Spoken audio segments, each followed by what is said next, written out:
I've been watching your TikToks on Instagram. So, Oh, of course. Where else would you see TikToks, right? where else would I see TikToks? From Bravery Media, this is Thought Feeder. Welcome.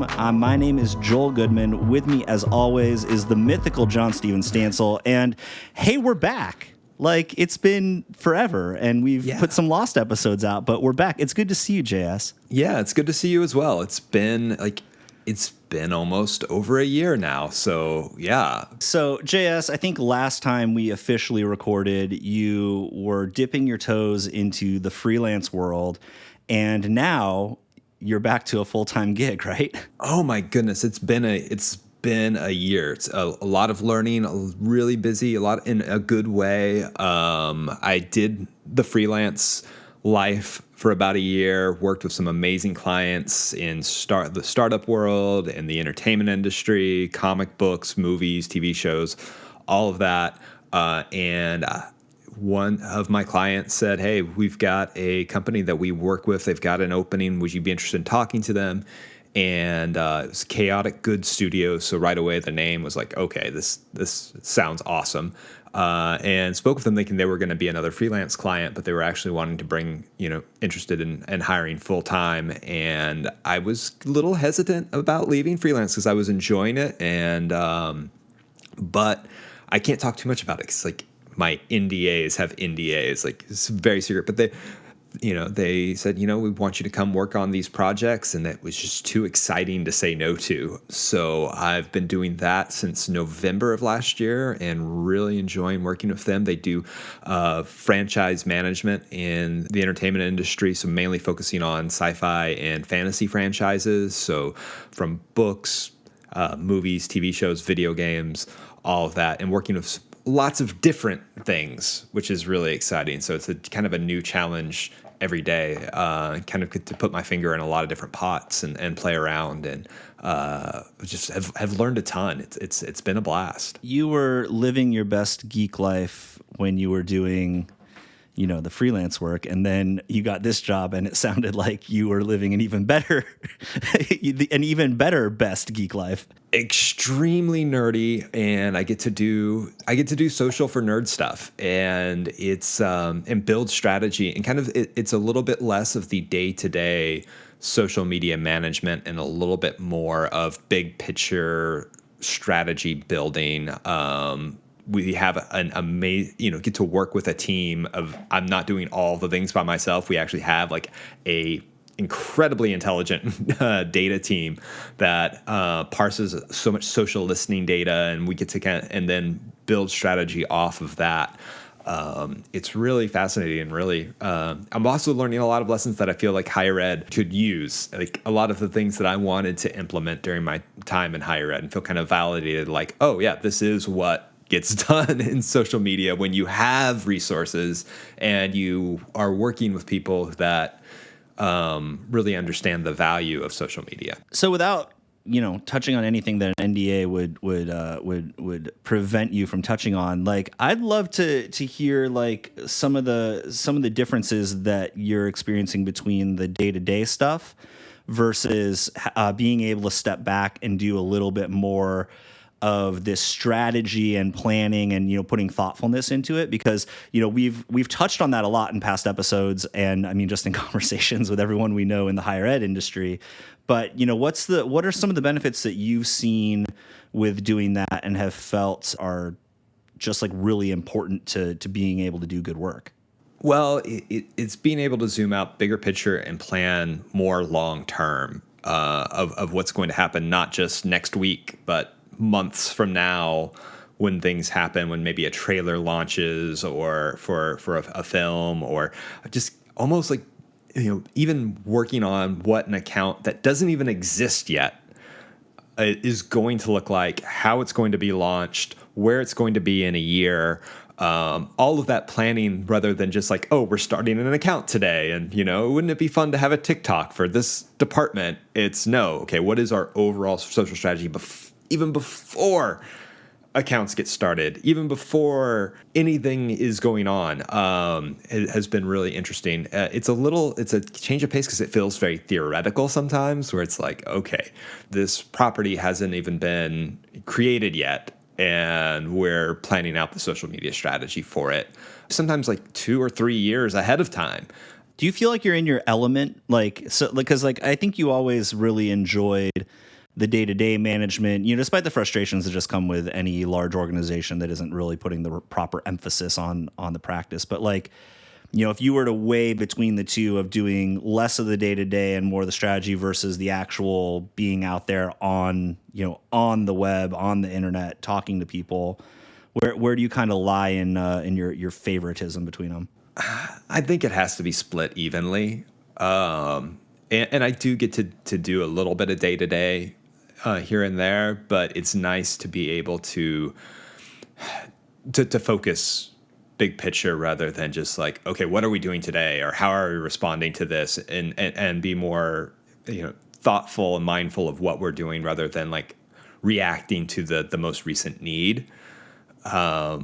That's really, really interesting and really fun to do. And then also just, actually using social listening data data-driven decision making, right? It's, wow, what a concept. And actually having, now granted, it's not like grass is always greener on the other side. There's still some of the same problems that you have in higher ed. There are silos, there are egos, there is, granted, like, I feel like the data with the studios and clients we work with, like they actually do read and are concerned about the data.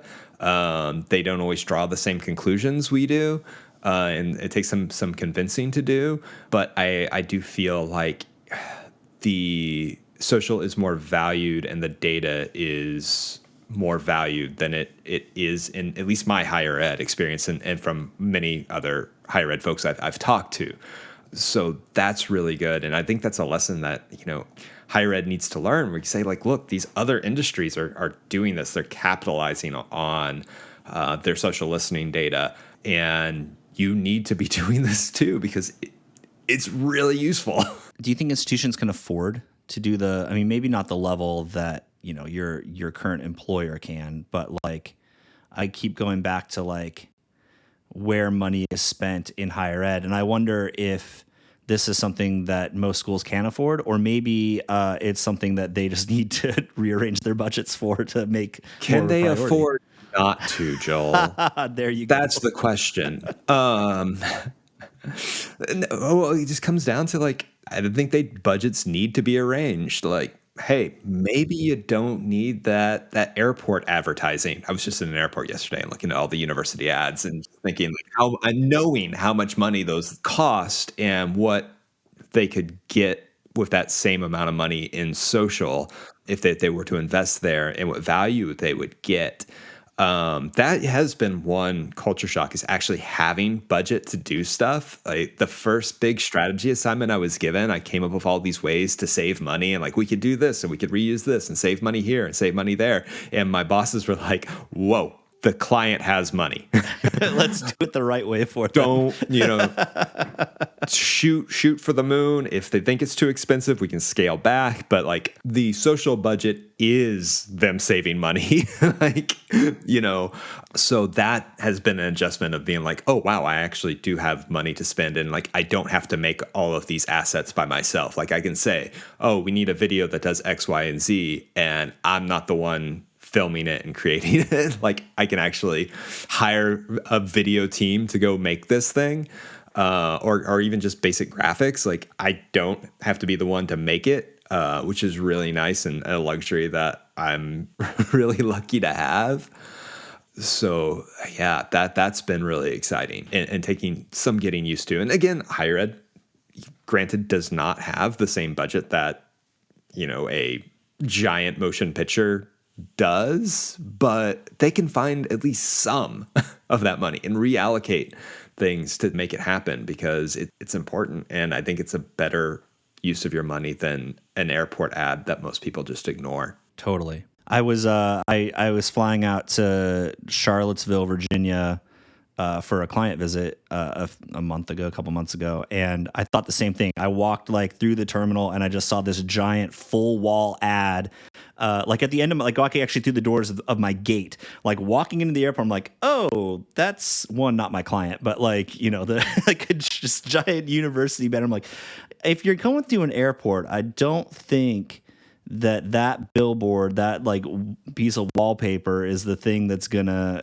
convince someone to check out your school. Again, I was just in an airport yesterday and looking at all of the airport advertising, so it's top of mind for me. And I was just thinking, how many of these are there because they feel like because our competition is there, we have to have advertising there too, and it's not really doing the university any good, other than the fact that, like, a trustees member who's going through the airport isn't complaining to a president going, why did I see 3 other universities advertising the airport and not us? And I think presidents, and I heard that exact thing from a client, just like, why are we spending the money on this? And it was exactly the thing. It was like a trustee wants to see it, and and maybe someone else in a high up leadership position is feeling the same way. And it's just like, that money could be better spent somewhere else.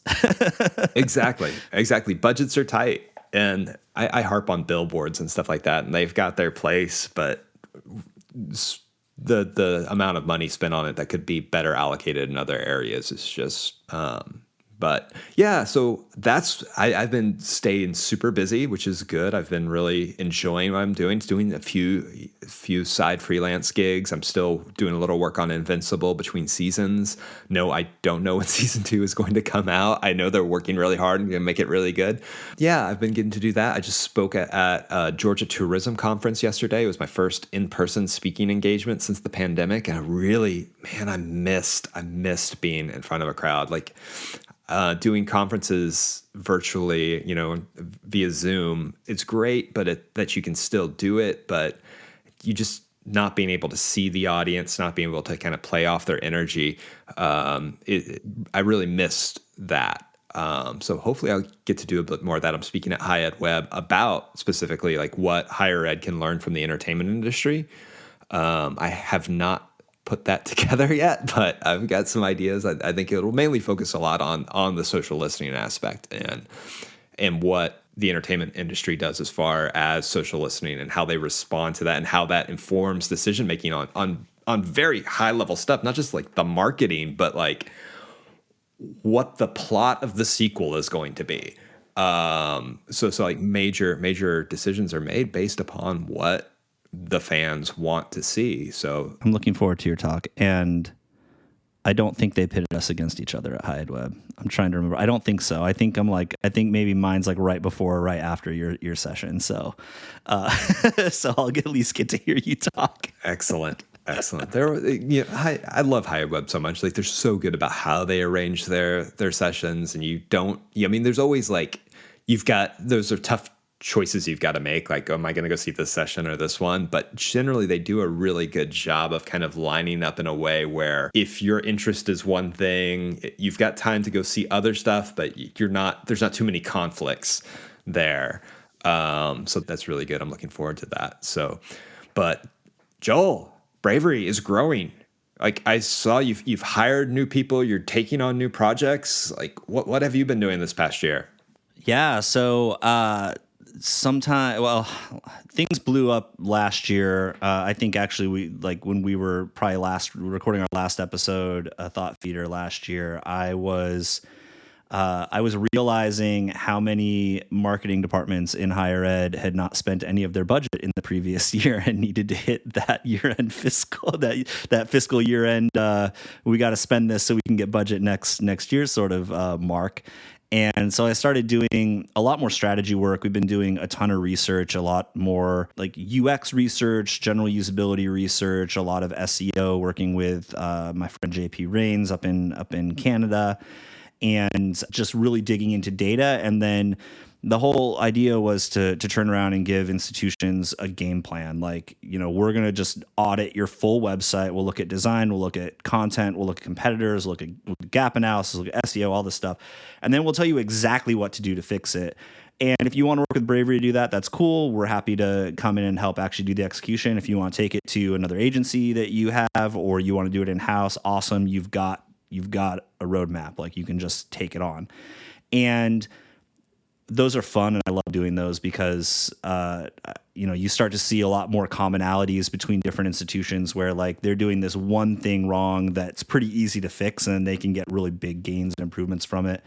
And so starting to see these patterns, we started getting more and more design work based on those reports that were going out. And I brought in, I got to the point where I was just like, I can't do all this. And all my subcontractors are awesome. And they were getting overworked. I was like, oh, I need to find more contractors, or I just need to like try and hire some people full time. And so brought in some friends that run a business operations consulting firm here in Austin, and they looked at everything and they're like, hey, you really should hire people now because you need it. So so we've got our first hire was a director of marketing. That's Kevin, who's our producer here.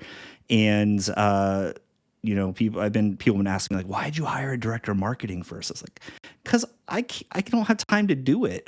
Like, and I need to I think, this podcast in particular was one of those things where I think for both of us, Jay, it's like being able to have this longer form outlet for, showing why our hot takes online are actually not hot takes, was important. I think probably in you being able to transition out of your university gig and me being able to solidify some of my ideas, but also get a little bit more work and have a bigger voice. And also I think, like, for me, I don't know if you felt the same way, JS, but like, you were talking about missing speaking in front of people and that sort of thing. Like, this podcast kind of scratches that itch a little bit, because we got to talk about really big ideas and we got to interact with people that have different thought processes and connect a bunch of these dots that, I think we generally find ourselves connecting when putting together a conference session talk, or like at a conference talking with people.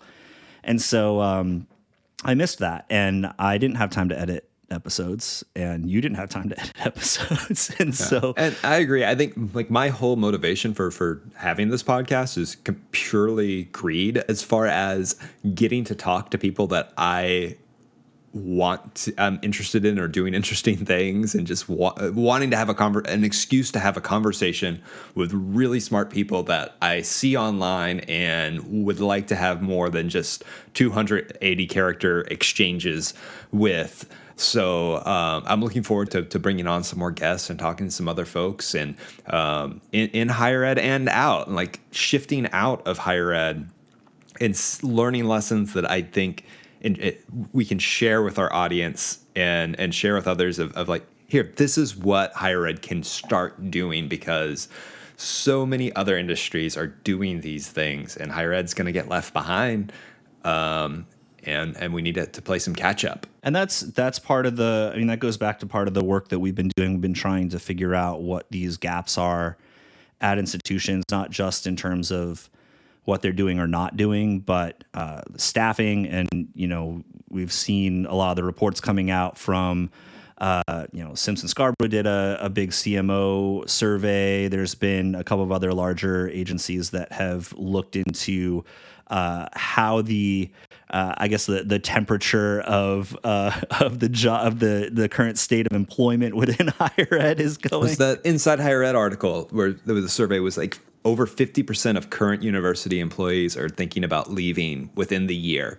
Like, they are actively looking. So like, if you're a director of a department, half of your staff is looking for another job. Like, that's unreal. Like, I knew it was high, but over 50% is just.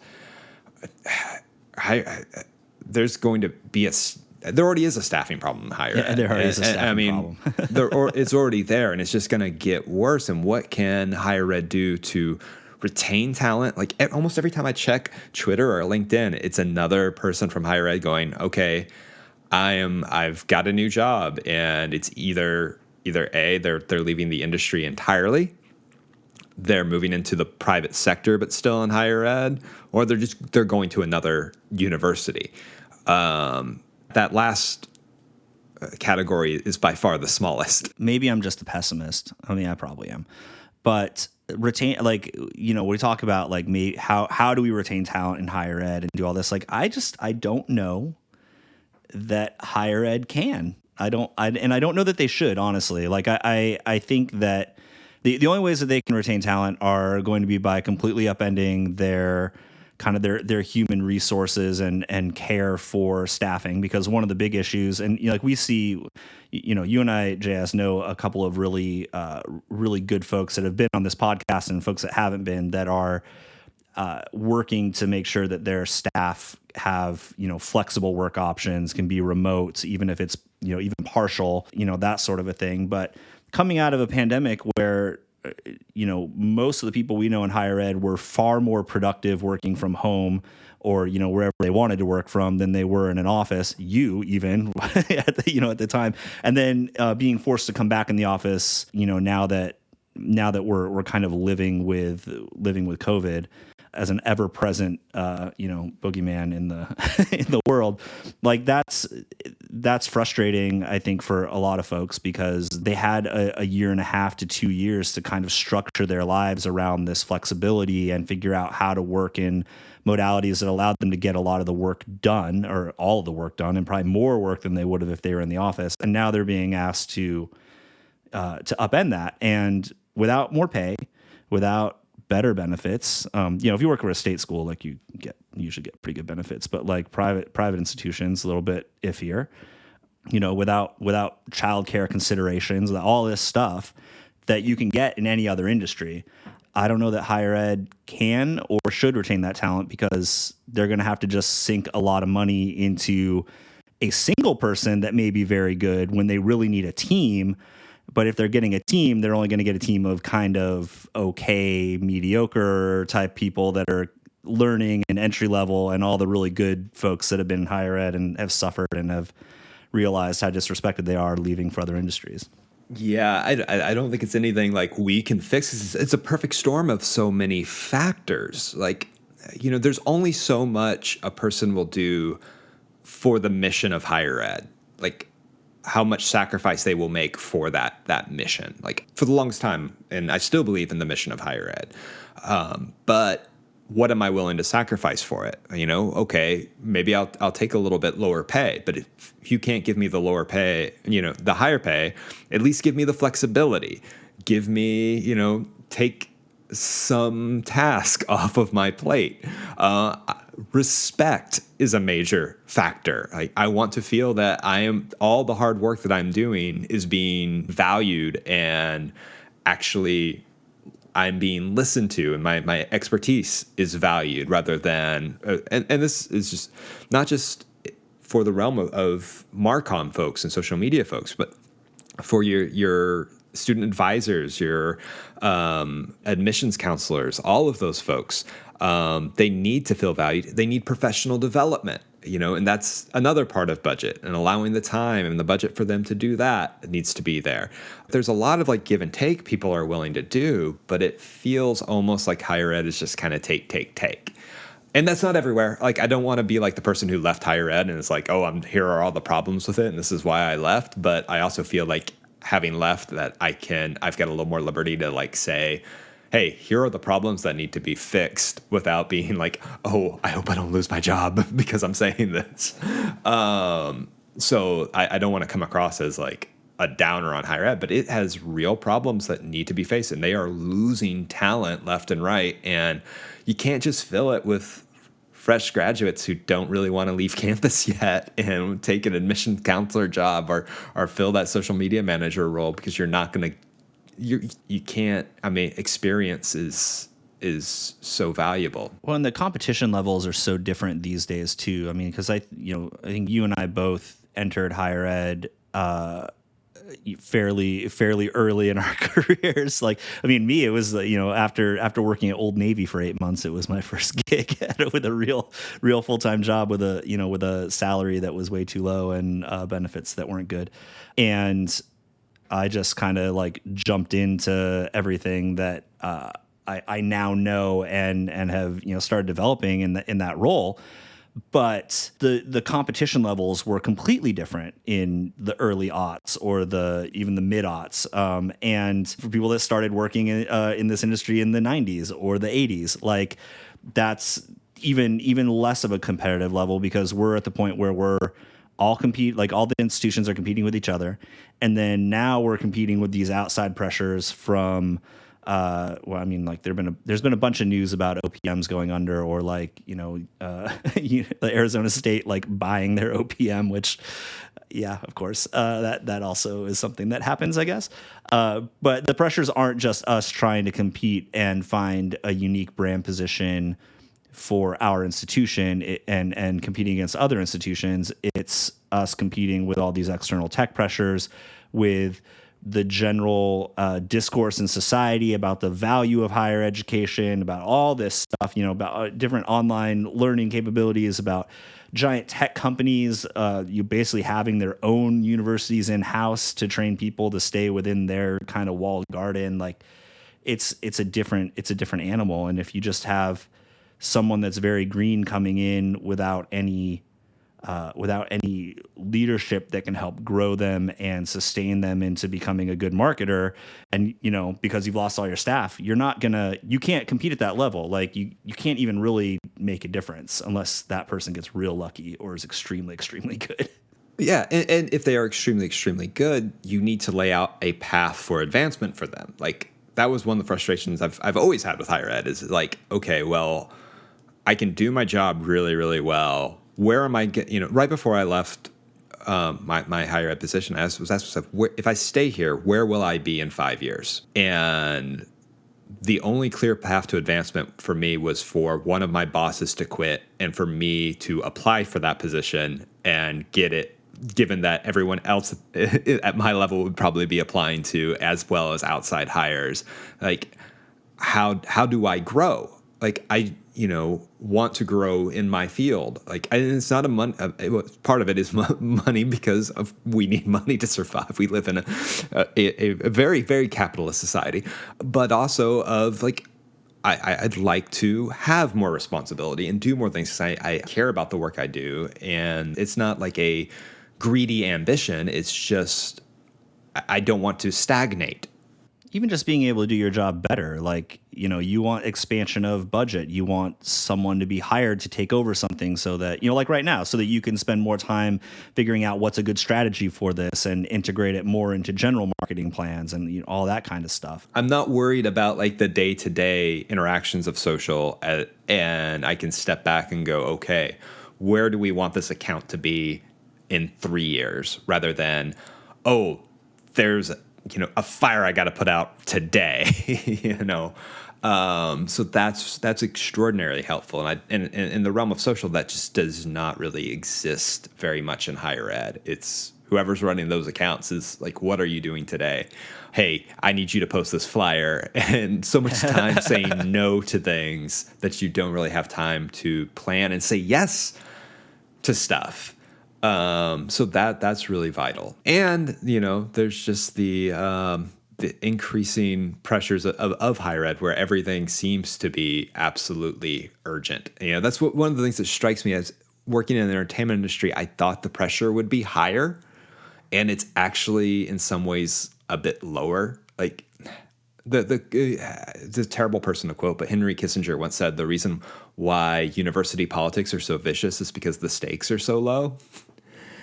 And I don't say that to demean things in higher ed, because it's very important, but I think everybody listening has had this experience where something, if you're a social media manager, a very inconsequential thing has top priority. Like, why haven't you got this post out about this professor's research into the mating habits of tree frogs? And granted, that's important and that has value, but we know our audience doesn't want to hear that. And there's so much time and effort into that. Whereas I feel now, when there is pressure, it's on something like, oh yeah, this is really important and this really requires me to get to ship this in a timely manner and in a way that is quality, because there's, billions of dollars behind this thing. I was talking about that same thing so Bravery also hired a new head of client strategy and research, and she and I were talking yesterday about that same thing happening with just general website content, right? So it's kind of a pervasive problem in higher ed, but like we've taken on a client and we're, they lost their main web person, don't have anyone else. And we're now realizing like all the stuff that person was having to do as part of their daily job. And it's interesting because there's a lack of governance. There's a lack of kind of strategic mentality around how content is written, what content goes on the website, what content needs to be updated urgently, what the website is for. I don't know what's going on with their social media side of things, but I would assume that it's kind of similar, and it's just that on demand, hey, we got to have this.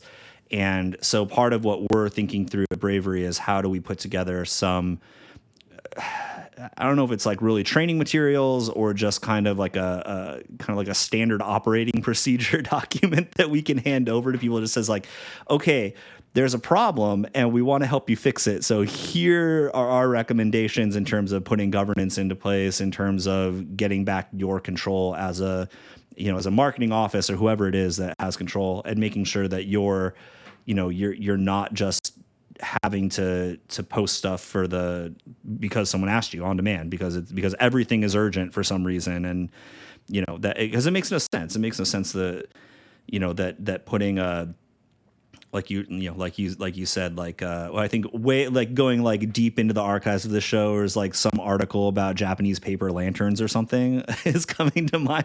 Like, oh, it's very important that we update that news article that no one reads ever, and it needs to be done now. And when that happens, you can't actually spend any time on strategy. You can't think about who is this reaching, what is the website doing, is it performing?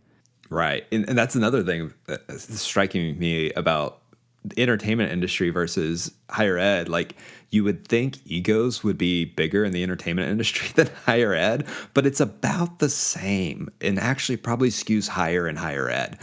We got to keep this professor happy or this director happy because this thing is really important to them, and we just can't say no. Like, this doesn't align with our strategy currently. JS,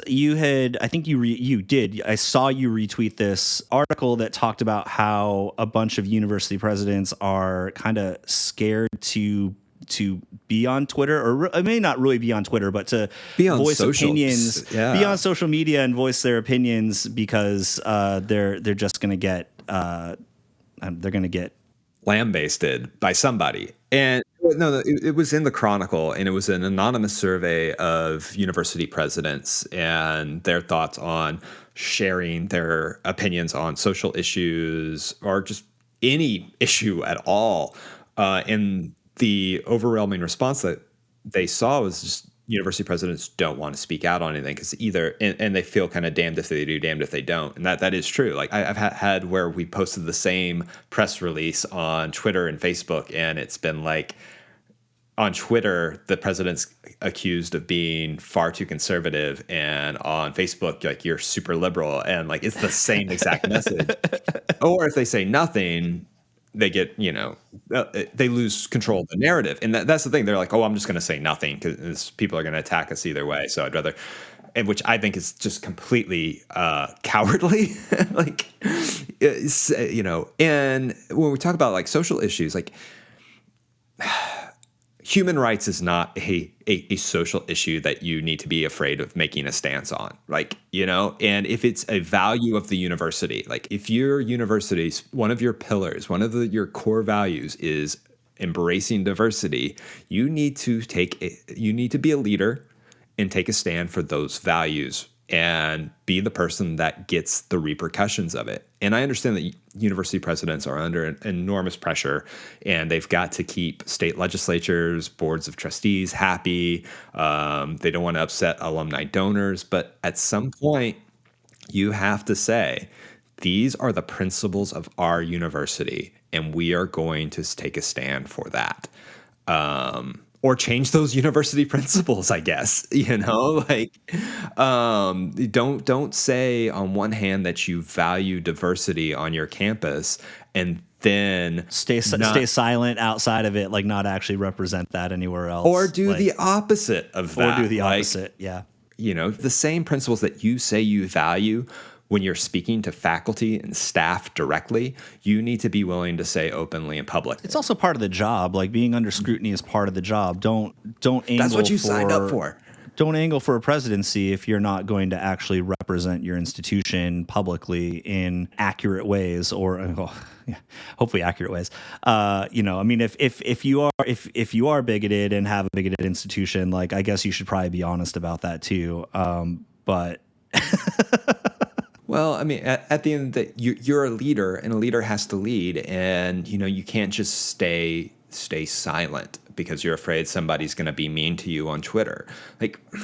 And again, if you stay silent, you forfeit the narrative. People will believe whatever they want to believe based upon your silence, and they don't just believe that about you; they believe that about the university. So, reading that article, I just felt like I don't want to be a jerk about it, but like, what a bunch of cowards! I can be a jerk about it. They make they make way more money than I do. They universities give them fancy houses and all of this stuff. Step up and be willing to lead and be willing to take those risks. Because if you're just silent, it's an abdication. It's an abdication of responsibility. You can be afraid of it, but do it. JS, it's been great having this conversation. It's been too long. For listeners, we recently released a very special conversation that we had that's near to us with Anastasia Golovashkina, who sadly has passed away, and we just wanted to recognize her and the impact that she's made on not just the political social media landscape, but on I think for all social media managers that pay attention to their profession. She was well loved and appreciated by so many people, including us, and so we just wanted to give her some props today. And coming up, we will have plenty of new episodes. We are looking at an every other week schedule, probably Thursdays like we have been doing. So make sure that you subscribe on Apple Podcasts or Spotify or wherever you like to subscribe to your podcasts. We are still there, I believe, although Google's giving me some issues, so we'll see if that gets fixed. You can also visit us at thoughtfeedpod.com. We've got transcripts for all of our episodes, as well as all the past episodes listed there, and links to all of the various places you can subscribe. You can also tweet at us at thoughtfeedpod on Twitter. Thanks so much for listening, and we will be back with new episodes very soon.